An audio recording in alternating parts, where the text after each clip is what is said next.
Hello viewers, இனி நம்ம பார்க்க போறது ஒன் பீஸ் எபிசோட் 544 பார்ட் 2.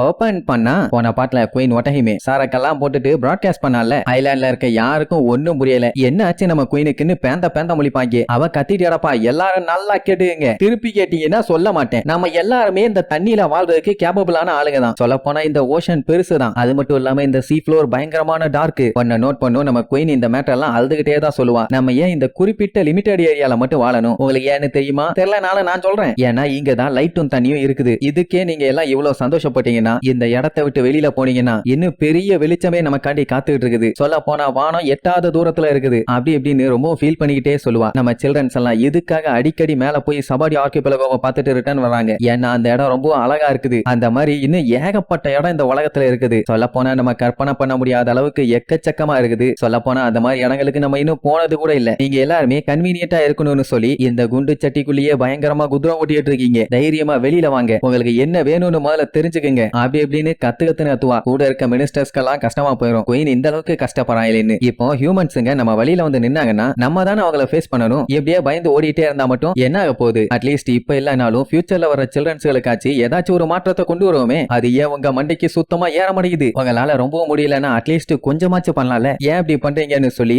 தேம்பி அழ ஆரம்பிச்சிருவா. அவ அழுகிறத கேட்டுட்டு ஊர் மக்கள்லாம் ரொம்பவுமே ஃபீல் பண்ணிட்டு என்ன பண்றதுன்னு தெரியாம முழிச்சிட்டு நிப்பாங்க. ஏன்னா அவங்களுக்கு சுத்தமா இன்ட்ரெஸ்ட் இல்ல, பயமா இருக்குது. ஆனா குயின் இப்படி சொல்லும் போது என்னதான் பண்ண முடியும்? அப்படியே கட் பண்ணி சன் பைரட்ஸோட கப்பலை காட்டுறாங்க. அப்ப அலாதீனும் கூட இன்னொருத்தனும் அப்படியே கேஷுவலா பேசிட்டே போவானுங்க. என்னன்னா அந்த அலாதீன் கூட இருக்கவனோட ஃபேமிலி ஃபிஷ்மேன் ஐலாண்ட்ல தான் இருக்காங்களாமா. அவளை தனியா விட்டுட்டு வரதுக்கு இவனுக்கு கஷ்டமா இருக்குது. திரும்பி போகணும்னு ஆசை. ஆனா அங்கதான் பஞ்சாயத்து. ஏன்னா இவங்க எல்லாருமே அடிமைகளா இருந்தவனுங்க. இப்ப இவனுக்கு அந்த ஃபிஷ்மேன் ஐலாண்ட்ல போய் உட்கார்ந்துட்டானுங்கன்னா கண்டிப்பா வந்து புடிச்சு அடிச்சு மண்டையெல்லாம் உடச்சிருவானுங்க. அதனால வாழ்க்கை பூரா இப்படி சேல் பண்ணிட்டே தான் இருக்கணும். வேற வழியே இல்ல. இப்படி அவனுக்கு பேசிட்டு இருக்கிறது எல்லாத்தையுமே நம்ம ஜிம்பை ஒட்டி கேட்டுருவான். அதாவது கேஷுவலா கேட்டிருப்பான். அவனுக்கு கொஞ்சம் கவலையாயிரும். ஐயோ ஃபேமிலி எல்லாம் விட்டுட்டு எல்லாம் பிரிஞ்சிருக்காங்களேன்னு. அப்படியே கட் பண்ணி நேவி ஹெட் குவார்ட்டர்ஸை காட்டுறாங்க. அங்க அந்த ஸ்ட்ராபெரி கிசருவை போய் மீட் பண்ணுவானா. அவனாலேயே நம்ப முடியல இந்த அளவுக்கு அவன் அடி வாங்கியிருக்கான்னு. அவனுக்கு தெரிஞ்சு அர்லாங்க பிடிச்சி இம்பல் டவுன்ல போட்டாங்கல்ல, அதெல்லாம் பெரிய விஷயமே இல்ல. இருக்கிறதுலே ரொம்ப முரட்டு பீஸ் நம்ம ஜிம்பை தான். ஒக்காமக்கா பாஞ்சு வந்து அடிச்ச அடியில பொலந்து கட்டிட்டான். அந்த அளவுக்கு பயங்கர ஸ்ட்ராங் ஆமா. அவனை வெளியில விடுறது கண்டிப்பா பஞ்சாயத்து. அவனை விடக்கூடாதுங்கிற மாதிரி சொல்லுவான். கிசருவும் உடனே ஏதோ கிரிமினலா யோசிக்க ஆரம்பிச்சிருவான். அப்படியே கட் பண்ணா நம்ம ஜிம்பைக்கு கெக்கோமோரியாவோட வபால் வந்து ஒரு மெசேஜ் ஒன்னு டெலிவர் பண்ணிட்டு போகும். என்னடான்னு படிச்சு பார்த்தா நம்ம ஜிம்பையோட பவுண்டி 250 மில்லியன் பெரிஸா உயர்ந்து இருக்குது. நல்ல விஷயம் தானே. ஆனா அங்கேயும் ஒரு பெரிய ட்விஸ்ட். என்னன்னா அவனை 7 வார்லார்ல ஒரு ஆளா சேர்ந்துக்க சொல்லியிருப்பாங்க. அதுலயே நல்லா தெரியுது கவர்மெண்ட்டுக்கு இவன் ஒரு பெரிய த்ரெட்ங்கிறதுனாலதான் இவனை வார்லாடா இருக்க சொல்லி கேட்டிருக்காங்க. உடனே கூட இருக்க சலிப்பலையெல்லாம் அதெல்லாம் வேண்டான்னு சொல்லுங்க கேப்டன். நம்ம இன்னும் பெரிய பெரிய கலவரெல்லாம் பண்ணி பயங்கரமா வீதி ஆக்கலாம் பாருங்க. நல்ல கூட்டம். ஆனா ஜிம்பை இல்ல, நான் இந்த ஆஃபரை ஏத்துக்க போறேன்மா. எல்லாருமே பயங்கரமா ஷாக் ஆயிருவாங்க.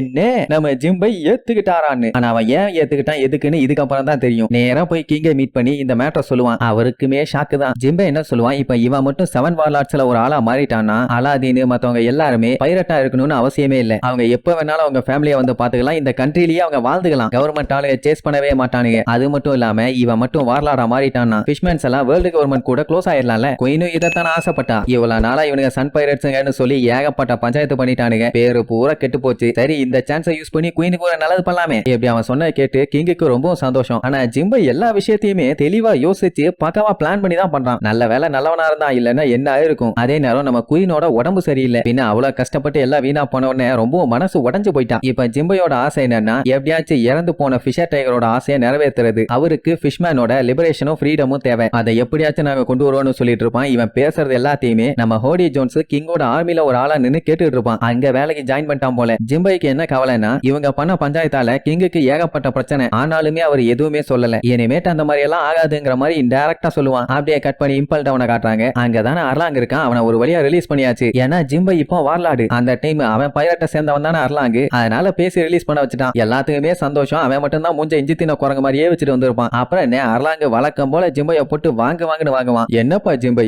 கவர்மெண்டோட 7 வார்லாடா மாற போற போல அவங்களுக்கு நாயாவே இருக்கலாம்னு முடிவு பண்ணிட்டியா? உனக்கு வெக்கமா இல்லையா? அப்படி இப்படின்னு நாக்க புடுங்குற மாதிரி கேட்பான். ஜிம்பை வந்து நம்ம பாஸ் ஃபிஷர் டைகர் என்ன சொன்னாருன்னு மறந்துட்டியா? எப்பவுமே உனக்குள்ள இருக்க தேவையில்லாத கோவத்தை தூக்கி வெளியில போடு, நல்லபடியா நடந்துக்கம்பா. என்ன பிரதர் இவ்வளவு சாஃப்டா மாறிட்டீங்க, நீங்க ரொம்ப ரொம்ப மோசம்பா. அர்லாங்குக்கு நல்லாவே தெரியும் ஜிம்பைய ஃபாலோ பண்ணா அவன் சேஃபா இருப்பான்னு. ஆனா இப்ப அவன் வேண்டான்னு முடிவு பண்ணிட்டான். ஏன்னா அவன் ஃபாலோ பண்ணி வந்தது ஃபிஷர் டைகர். அவரே செத்து போயிட்டாருன்னா எனக்கு இங்க என்ன வேலை? அதனால பழையபடி என்னோட அர்லாங் பைரட்ஸே நான் லீட் பண்ண போறேன். அது மட்டும் இல்லாம என்னோட ஆளுங்க எல்லாத்தையுமே நான் கூப்பிட்டுக்கிறேன். அர்லாங்கு முட்டாள் மாதிரி பண்ணாத, நீ பண்றது தப்புன்னு எவ்வளவோ சொல்லுவான். ஆனா அவன் கேட்கற மாதிரி இல்ல. என்னைய தடுக்கணும்னா தயவு செஞ்சு என்னைய கொன்று, இல்லன்னா கண்டிப்பா நான் யாருக்காகவும் எதுக்காகவும் நிக்க மாட்டேன்பானா. எல்லாம் வேண்டாம் வேண்டாம்பாங்க. அவன் கேட்கற மாதிரி இல்ல. உன்னால என்னைய தடுக்க முடியல, நான் ஃப்ரீயான ஆளு, நான் எங்க வேணாலும் போவேன், என்ன வேணாலும் பண்ணுவேன். ஃபிஷ்மன்ஸோட மொத்த கோவத்தையுமே என் மூலியமா நான் ஹியூமன்ஸுக்கு காட்ட போறேன்னு வில்லத்தனமா சொல்லுவானா. ஜிம்பைக்கு செம காண்டாயிரும். பின்ன கிளிப்புள்ளைக்கு சொல்ற மாதிரி இவ்வளவு நேரம் சொல்லியிருக்கான். எல்லாத்துக்கும் ஆஞ்சரி ஆஞ்சரின்னு சொல்லிட்டு அண்ணனுக்கு ஒரு ஊத்தாப்பம் நானா, எவ்வளவு லொல்லுடா உனக்குன்னு சொல்லி 2 அடிதான் அர்லாங்க அப்படியே திருச்சிருவான். அதுக்கப்புறம் திரும்பி போய் ஜிம்பைய அடிப்பான். ஆனா அவன் அடிக்கிறது ஏதோ பூவை தொட்டு வச்ச மாதிரி இருக்கும். திருப்பி ஜிம்பை அடிப்பான், அதோட எஃபெக்ட் வேற லெவல்ல இருக்கும். இப்படியே நம்ம அர்லாங்க அடிக்கிறாங்கிற பேர்ல நல்லா அடி வாங்குவான். ஒரு கட்டத்துல போது ஜிம்பை அவன் மேல ஏறி உட்கார்ந்துகிட்டு சும்மா வாய் வாயா பொக்கு பொக்கு பொக்கு பொக்குன்னு குமுறி எடுப்பான். மத்தவங்க எல்லாம் வேண்டாம் வேண்டான்னு கத்தனவனதான் நிப்பாட்டினான். இல்லன்னா மொத்த பள்ளியும் பேத்து எடுத்துட்டு மூக்கியும் உடச்சு விட்டுருப்பான். இவனை தூக்கிட்டு போங்களே, லொல்லு தாங்க முடியலன்னு சரிட்டு அள்ளிட்டு போயிருவானுங்க. பாவம் ஜிம்பைக்கு தான் ரொம்பவும் கவலை. ஃபிஷ்மன்ஸையும் மனுஷங்களையும் ஒண்ணு சேர்த்துலான்னு பார்த்தா இவன் வேற புதுசா கலவரத்தை கொண்டு வரானேன்னு. 2 பேருமே சின்ன வயசுல இருந்து ஒன்னா வளர்ந்தவங்க. சொல்ல போனா அர்லாங்க நம்ம ஜிம்பைக்கு தம்பி மாதிரி. அதனால கண்டிப்பா ஜிம்பையால அவனை கொல்லலாம் முடியாது. அதை விட முக்கியம் அவனை திருத்தவே முடியாது. நம்ம ஃபிஷர் டைகர் என்ன சொன்னாருன்னு கூட அவனால புரிஞ்சுக்க முடியல. கண்டிப்பா அவன் எங்க போனாலும் அந்த இடத்துல ஒரு பெரிய வயலன்ஸை உருவாக்கத்தான் செய்வான். அதனால நேவி ஆளுங்க அவனை சும்மா விடவே மாட்டானுங்க. வேற வழியே இல்ல, நம்ம தான் போய் தடுக்கணுங்கிற மாதிரி அலாதீன் சொல்லிட்டு இருப்பான். அந்த டைம் இன்னொரு 3 பேர் பிச்சுக்கிட்டு போவானுங்க. எங்க இஷ்டத்துக்கு நாங்க வாழ்ந்துக்கிறோம்னு. அது வேற யாரும் இல்ல, அந்த மேக்ரோவும் அவன் ஆளுகளும். அப்படியே கட் பண்ணி அர்லாங்க காட்டுறாங்க. அவனை கூப்பிட்டுட்டு அவன் ஆளுகெல்லாம் தனியா போறாங்க. அவன் கூட தான் ஹச்சியும் போயிட்டான். அர்லாங்கே புலம்பிட்டு போவான், என்ன இவன் முரட்டுத்தனமா அடிக்கிறான் முரட்டு பையன்னு. சோ இப்படித்தான் சன் பைரட்ஸ் ஆளுக்கு அவங்க வழியா பார்த்துட்டு 3 குரூப்பா பிரிஞ்சாங்க. அந்த டைம் ஜிம்பையால வேடிக்கை மட்டும்தான் பார்க்க முடிஞ்சதுன்னு அவன் சோகமா சொல்றதோட இந்த எபிசோடுக்கு எண்டு கார்டு போட்டு முடிக்கிறாங்க.